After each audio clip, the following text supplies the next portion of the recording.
Psalm 20 has a hint of military language about it, with mention of chariots and horses, and some have assumed the anointed one referred to in verse 6 might be King David or one of his successors. Taken literally then, this psalm could be a battle hymn with a warrior king seeking God's help in the midst of war and invoking the wholesome strength of his right hand. However, a more spiritual interpretation also has its own power. The day of trouble need not always be a military encounter, and the help God sends need not always be applied to a situation of physical conflict.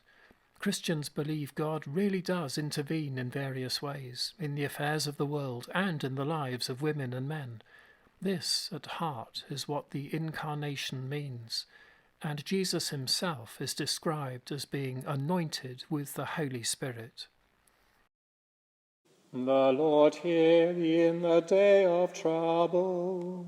The name of the God of Jacob defend thee. Send thee help from the sanctuary, and strengthen thee out of Zion. Remember all thy offerings, and accept thy burnt sacrifice. Grant thee thy heart's desire, and fulfill all thy mind. We will rejoice in thy salvation and triumph in the name of the Lord our God. The Lord perform all thy petitions.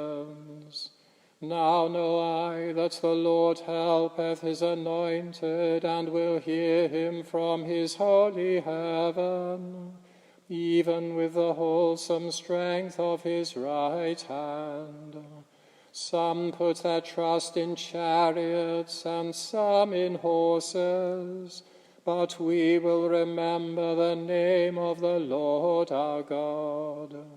They are brought down and fallen, but we are risen and stand upright.